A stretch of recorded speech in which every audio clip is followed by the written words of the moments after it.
Okay, so welcome to the 42nd video in the discrete structure series, and we are continuing our chapter of counting and discrete probability. So in the last couple of videos, we looked at permutations and combinations.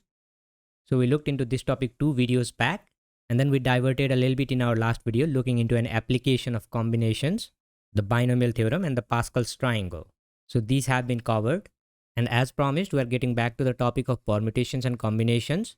We'll be looking at a few advanced topics today under generalized permutations and combinations. And so as a part of our course in this video, we'll be looking at circular permutations, permutation with repetition, and the same thing for combination, combination with repetition. So we'll be looking into the ideas and a few problems for these 3 topics today. And we'll resume tomorrow from the same point with permutations of indistinguishable objects.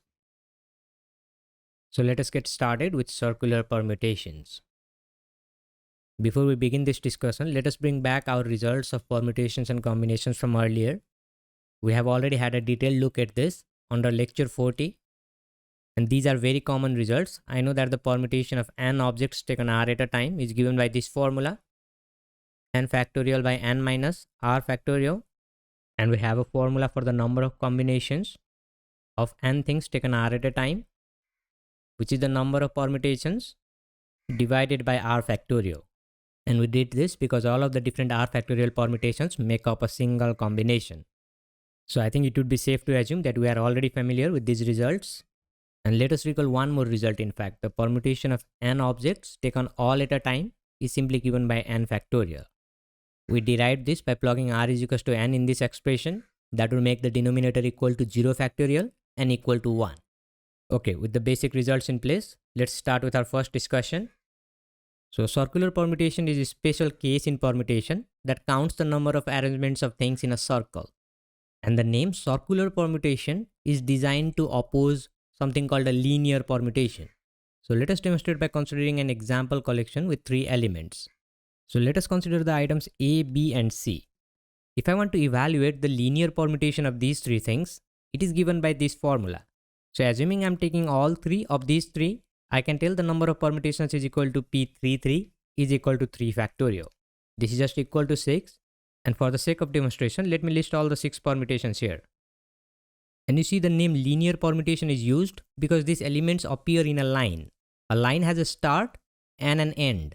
For this permutation, the starting element is A and the ending element is C. But if I were to now consider arranging these 3 things in a circle instead, I could observe that there are only 2 distinct ways to do that. I could have A followed by B followed by C, or I could just have C following A instead. And it is important to understand that ABC is different than CBA. So in a linear combination, left to right is different from right to left. Because if I read this from right to left, this is exactly the same as this permutation, ABC. However, we consider these two to be different. Similarly, for a circular permutation, a clockwise arrangement and an anti-clockwise arrangement are different. And that is speaking in general. We'll look into a special case where these arrangements are considered to be same. But my point is to make you see this analogy, left to right being different from right to left, translates to anti-clockwise being different from clockwise in general. Okay, and with that said, let us make some observations. It seems like there are 2 different ways to arrange these things in a circle. We can see the 2 ways here. And it seems like in a line, there are 6 different ways of arrangement. We kind of already know where this 6 comes from. The most naive way is to just refer to this formula. For 3 items, I have 3 factorial is equals to 6 different permutations. However, we already understand that this is a simple result of a product rule. I have 3 objects A, B and C, and I need to put them into 3 positions. I can begin by saying that the first letter A has 3 choices, because initially all 3 positions are empty and A could be placed in any of the 3 positions. But once a position for A has been decided, we only have 2 choices remaining for the position of B. So for an example, if we choose this to be the position of A in the beginning, we have these 2 for the choice of B. And once we make that choice for B, there remains only 1 choice for where C can be placed. And this argument would be true for any number of objects and matching positions. And I know that from the product rule, the total number of choices is just the product of 3 times 2 times 1. And this is just equal to 3 factorial. And this is actually the reasoning behind this formula. The permutations of n things placed on n places is just equal to n factorial. Now let us try to find an analogy with a circular arrangement. So similar to the problem like before, let me consider 3 distinct spots, and my job is to place A, B and C in these 3 spots. So let me say I have A, B and C again. So in the linear arrangement, we argued that there are 3 different choices for A. And we said that because the first choice, second choice and the third choice are distinct from each other. But if we look into this circular arrangement, we are not able to tell if this is first or this is first or this one is first. So there is no starting point.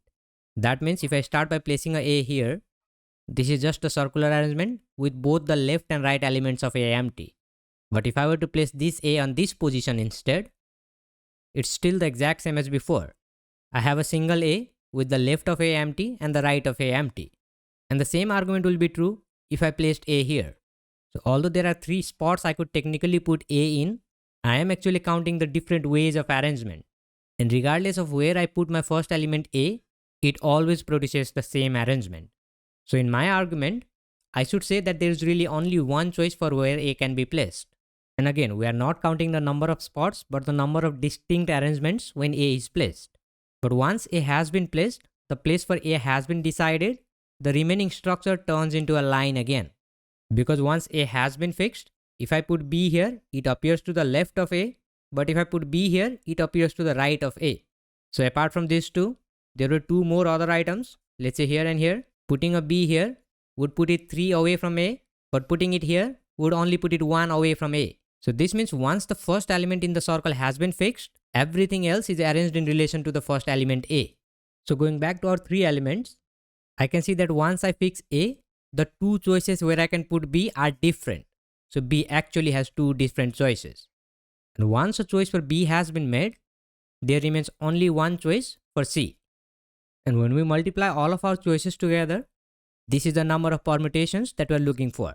So speaking in general, if I have n elements that I need to arrange in a circle, I want to start by fixing the first element. I want to start by saying that no matter where I put the first element, it is not going to make a difference. And once I do that, I'm going to have n-1 elements left. And those n-1 elements will be arranged in a line in relation to the first element.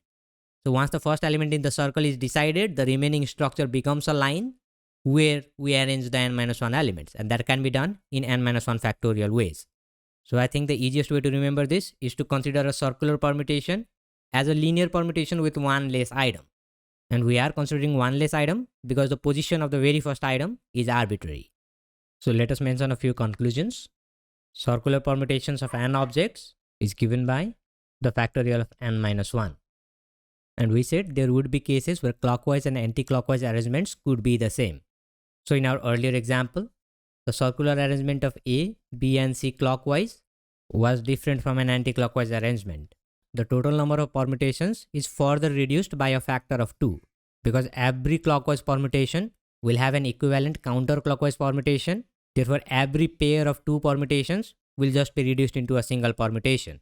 So we say if clockwise and anti-clockwise permutation are the same, the total number of permutations is given by, and this time it would just be equal to n-1 factorial divided by 2. And the most common example used for this case is a necklace. So if we consider a handband or a necklace, let's say having A, B and C, we can really consider these 2 arrangements to be the same. Because in case of a necklace, it depends on how you hold it. Because if it is a necklace like this, and you flip these 2 points, move this over here and move this over here, just rotating your necklace around this axis. So if I allow the necklace to rotate around this axis, I can observe that an anti-clockwise arrangement converts into a clockwise arrangement. Another way to think about it is how you might wear this necklace. You can wear this necklace so that on the eyes of the visitor, B and C appear clockwise from A. But you could also wear it in another way by simply flipping the necklace. The necklace is the same, the observer is the same, but this time they see A, B and C are forming a counterclockwise order. So the same necklace can be shown to be in this order and this order, just depending on how you decide to wear it. So the takeaway is that we need to be able to look into the problem, first decide whether it's a problem in circular permutation, and also decide if the clockwise and anti-clockwise arrangements are distinct or similar. Okay, let's see one quick problem in this topic. In how many ways can 10 people sit in a round table? And this is a very simple question in circular permutation. So we have a circular arrangement and we need to sit 10 different people in this circle. So the fact that we need to use a circular permutation is quite obvious, but we still need to decide if the clockwise and anti-clockwise arrangements are same or different. Now, to be perfectly honest, this could be argued in both ways. We could have an argument that clockwise and anti-clockwise arrangements are the same because the relative distance between two people will always be the same. But in general, when we are talking about an arrangement of people, someone being 2 steps on my left is considered different from the person being 2 steps to my right. So unless the question mentions explicitly, we'll consider for this type of question that the clockwise and anti-clockwise arrangements are different. So we can answer this question quite simply. The required number of permutations corresponds to a circular arrangement of 10 distinct objects where clockwise and anti-clockwise arrangements are considered different.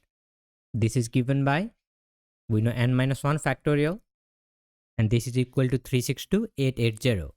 Now in a similar type of question, if we are asked in how many ways can 10 different beads be made into a necklace, or any question in circular permutation where the question mentions that the clockwise and anti-clockwise permutations are the same, we follow exactly the same approach except that the formula changes into this expression divided by 2. So to answer the necklace question, we just said the required number of permutation corresponds to a circular arrangement of 10 objects where clockwise and anti-clockwise arrangements are considered same, and that would be given by n-1 factorial divided by 2. Okay, and in that case it would be equal to 181,440. Alright, now moving on to the next topic of the video, permutations and combinations with repetition. In this topic, we'll be looking at permutations and combinations in which each object is allowed to be chosen more than once. In the basic case, for both permutations and combinations, we started with a total of n objects and we wanted to find out the number of ways of choosing r of those n objects.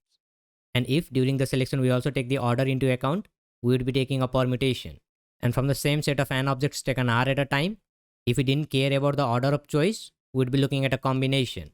And we know that the permutation of n objects taken r at a time is given by this formula and the combination is given by this formula. But in both of these cases, we considered n distinct objects. In other words, none of the n elements are allowed to repeat. For example, in combinations, if I wanted to make a committee of 3 people out of a set of 5 people, in any given combination, the same person will never be repeated twice. For example, a committee consisting A, B and C is a valid committee, but a committee consisting A, B and B is not, because I was not allowed to repeat elements in my set. And similarly in permutations, when we looked at the permutations of the letters A, B and C, we wrote these 6 permutations. None of the letters are repeating. So in this section, we'll come up with 2 more formulas, one for permutation and one for combination, by allowing repetition. So the original question remains the same. In how many ways can you select r objects from a set of n objects? But this time you could select any object any number of times. Repetition is allowed. And in combinations, it will be exactly the same question. You could select any object any number of times, but at the end, the order of the selection should not matter. Only the constituents of the end result should matter. And one immediate observation that I would like you to make is that if repetition is allowed, we'll have more permutations. For example, if I consider the permutation AAA, this has to be included if repetition is allowed. There will be 2A and then a B. This has to be included as well. So you should be able to observe immediately that the number of permutations will increase. And the same thing will happen in combinations. It will increase as well. So let's say I have these 3 elements A, B and C again. And this time I want to select 2 at a time. So if I list the combinations, it's just going to be AB, BC and CA. Or I could say AC. And you already know in combinations, BA, CB and CA are the same as this. So they don't need to be listed again because the order does not matter. But these combinations are still without repetition. None of these elements are allowed to repeat. But if I allow repetition, I get 3 more elements. I get AA, I get BB, and I also get CC. So let us start with permutations with repetition allowed. So in our original problem, we have r different spots. And our goal was to place n objects. And the argument that we applied was pretty simple, just the product rule and the basic principle of counting. So since initially all the r spots are empty and I have n objects, for the very first spot, I have n different possibilities. I could place any of the n objects in this position. But now since repetition is not allowed, I only have n-1 objects remaining that I could place in the second position. So with that argument, we placed n-1 in this position, and with 2 objects gone, I only have n-2 objects to place now. So for the third position, there would be n-2 possibilities, n-3 possibilities, and we went on to say that this would give n-r+1 possibilities at the end. And with some algebra, we said that this would be equivalent to this expression. But in this case, the argument for the first spot is still the same. I have n different possibilities. But since repetition is allowed, now for the second spot, I still have n different possibilities. The possibilities is not reduced by 1, so to speak. And this goes on for all the R spots. The third spot also has n possibilities, and so on. Therefore, the permutation of n objects taken R at a time with repetition allowed is just given by the product rule. It will be the product of all these n's, and we know that with R spots, we'll have R of them. So n multiplied with itself, R times, gives n raised to the power of R. And I hope it's easy for you to see why this one is greater than this quantity. Because we said this one comes directly from this, and this expression is a product of decreasing terms. N is being multiplied with n minus 1 and n minus 2, so each term is decreasing. But in this expression, we are just multiplying continuously with n. So this product is going to end up bigger than this one. Alright, now we'll look at a more interesting topic. We'll look at the topic of combinations when repetition is allowed. So to understand this concept, let's consider that I have 3 boxes of fruits. So one contains apples, oranges and mangoes. And our goal is something like select 5 fruits. And for our problem, we'll assume that each of these boxes has enough fruits. So there are at least 5 apples, at least 5 oranges and at least 5 mangoes. So if I wanted, I could choose all 5 of them to be apples or oranges. So given this problem, I want you to visualize what the combinations would look like. So maybe I could have a combination where I select all 5 apples. I could select 3 apples and 1 each of an orange and a mango. So there will be many different combinations in here. But the point to understand is if I took something like apple, and then let's say orange followed by an apple and a mango, we should understand that these two are really the same. Because conventionally when we are selecting fruits, let's say while making a purchase in a fruit market, we don't necessarily care about the order of the fruits. We only care about which fruits end up in our basket at the end. So our problem here is to count all of the different combinations possible in this way. And if you look into this expression, the value of my R will be equal to 5. This is not the formula that will be applicable in this case, but I want to show you an analogy. So I'll be selecting 5 fruits, but the total fruit categories available to me is just 3. I only have apple, orange and mango. So the N is just going to be 3. And this could be another observation. The number of categories can often be less than the number of items that we're seeking. That doesn't make a difference. So how do we actually count these permutations and come up with a formula? So this process is really interesting, but it requires a little bit of change in perspective. So in order to find the ways of selecting 5 fruits, we'll place all of these categories separated by a divider. So what I mean to say is, let's say we have this region for apples, and I also want to consider this divider. So this is not just a random line, but we'll call this line the divider 1. And let's say after this divider, I have all of my oranges. And after this category of oranges, I'll place another divider. I'll tell you shortly what these dividers are for and how this will help us.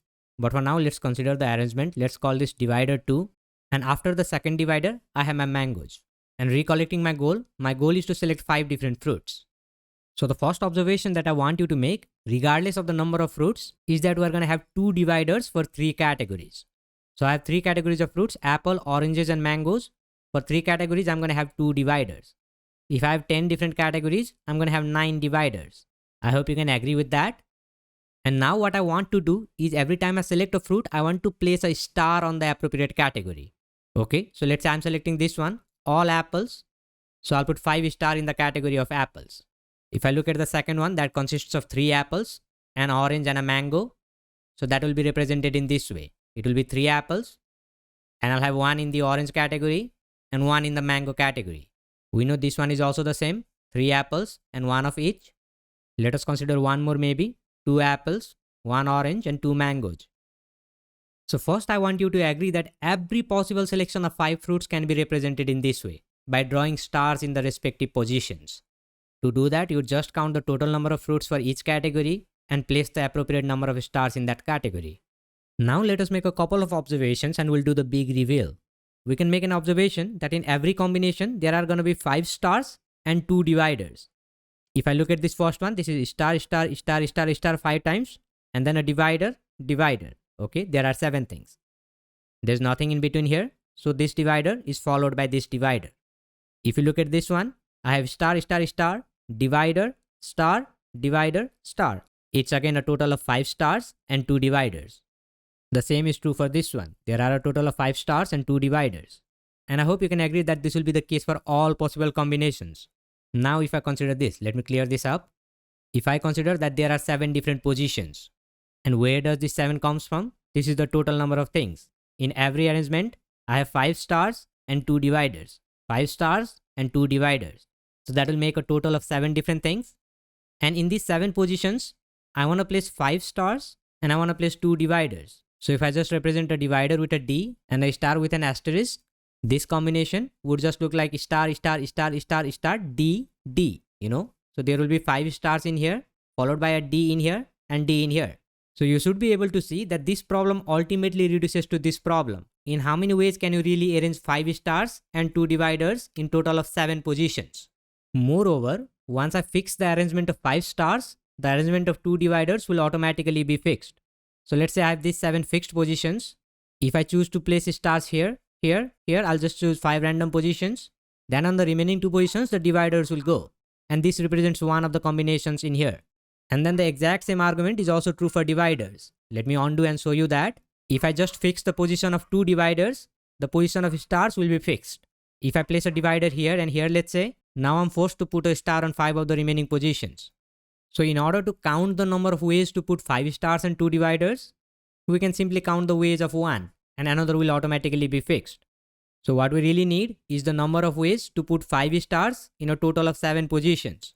And hopefully the same answer should also be equal to the number of ways in which we can put 2 dividers in those 7 positions.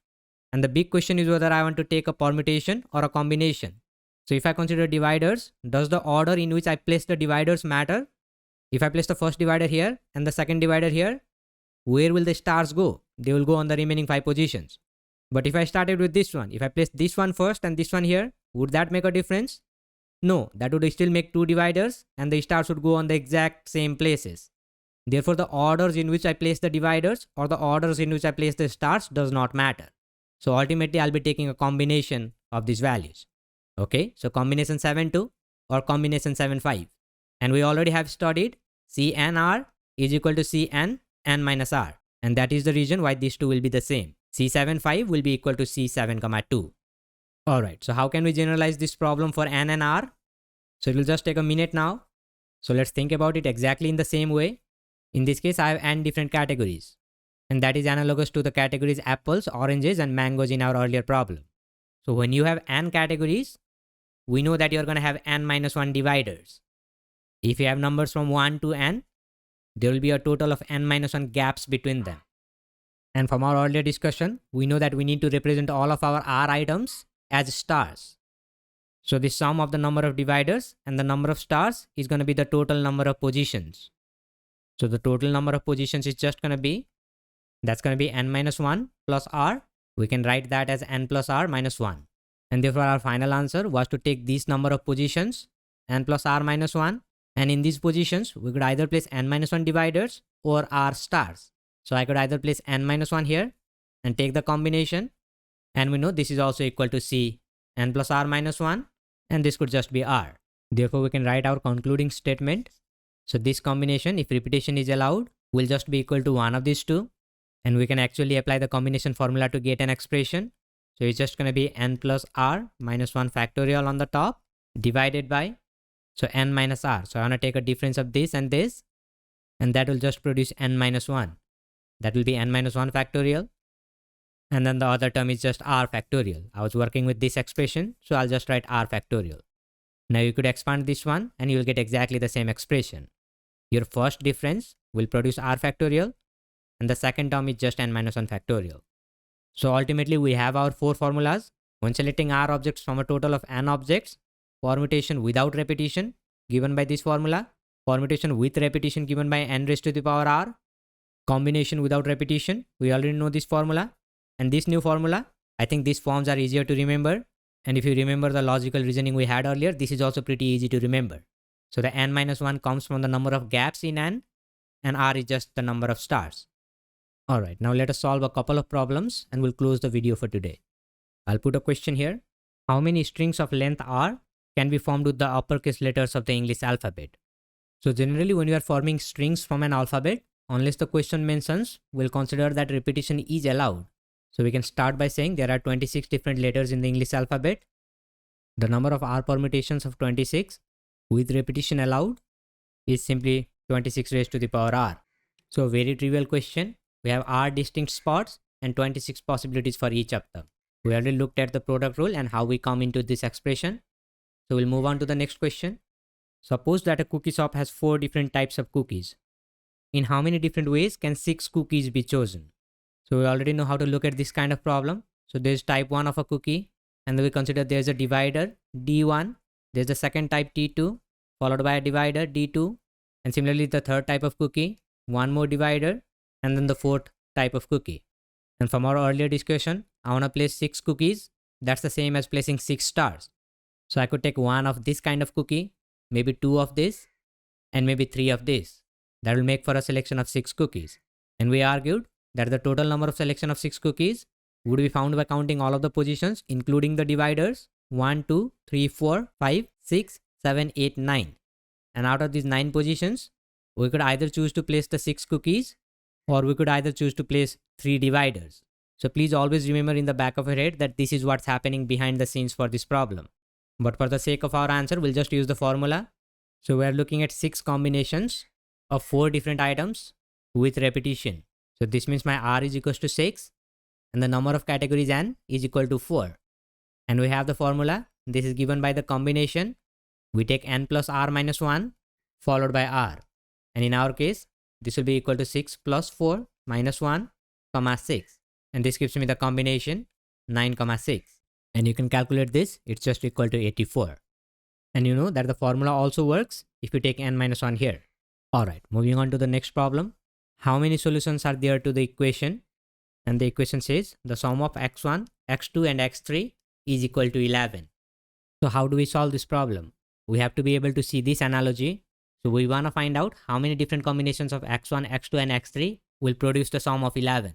For example, 1 plus 1 plus 9 could be a solution. 1 plus 1 is 2 plus 9 equals to 11. Another solution, maybe I take x1 is equals to 6, this would be equal to 0 and this would be equal to 5. These 3 terms also add up to 11. So I want to be able to count all the different ways I could solve this problem. So how do I do that? And how is this even related to the discussion we had earlier? In order to understand what I mean, let us consider x1, x2 and x3 as 3 different categories, just like our apples, oranges and mangoes. So I'll have one box of x1, one box of x2, one box of x3. And let's say there are enough items in all x1, x2 and x3. And my job is to select 11 items. And the different ways to select 11 items give the different solutions to this equation. Because no matter how I select the items, the sum is always going to be 11. So according to this solution, I could choose 1 of x1, 1 of x2 and 9 of x3. So ultimately, this problem is the same as the problem of having 3 different categories and selecting 11 items with repetition. And what does with repetition mean in this context? See, I could select x1, x2 or x3 more than one time. In this particular solution, I selected x1 6 times, I selected x2 0 times, and I selected x3 5 times.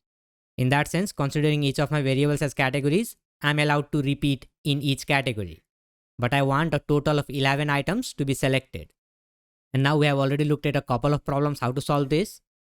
The following argument is exactly the same. We place our dividers and we look at the problem of placing 11 stars. So ultimately, 11, 3 with repetition will just be 11 plus 3 minus 1. We know the formula now, comma 3. This should be extremely clear to you based on the past 2 examples. So let us write this solution formally now. The different solutions to this equation corresponds to the number of ways of selecting 11 items from 3 categories, and the categories are x1, x2 and x3 with repetition. And this should also follow from common sense. You cannot select 11 from 3 unless repetition is allowed. And we know this is given by, for our case, n is equals to 3 and r is equals to 11. This expression, the combination of n plus r minus 1, comma r. And with these values plugged in, this will just be the combination of 13, comma 11. And this can be calculated to be equal to 78.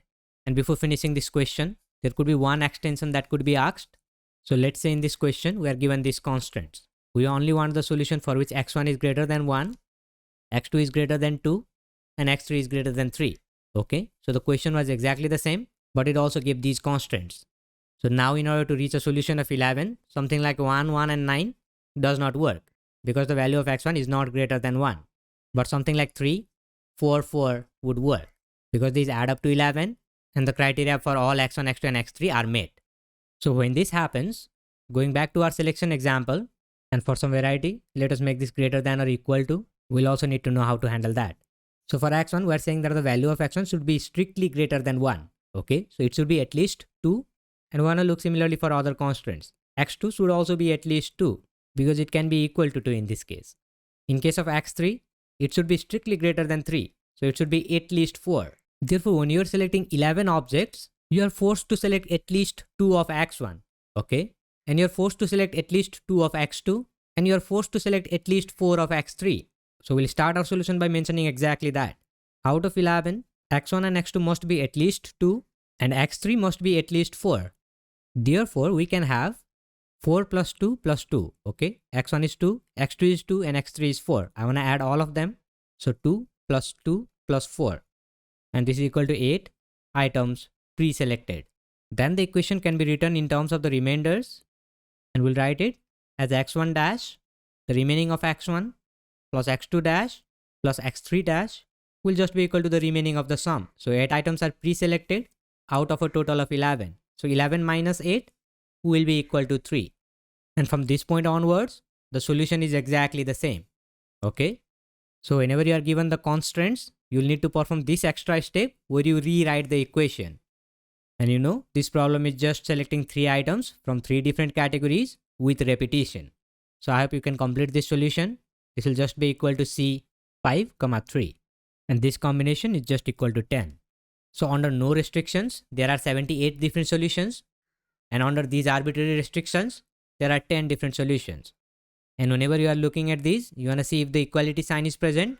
And depending on that, you are going to figure out the least value that the variable can be. And whatever that least value is, we'll leave that pre-selected. And that will allow us to rewrite the equation in this format, after which the same kind of solution can be followed. So that is all the discussion we'll have for today. So in the next video, we'll look at permutations with indistinguishable objects and problems involving indistinguishable objects and boxes. So I'll see you guys tomorrow with the next discussion. Until then, have a good day and bye.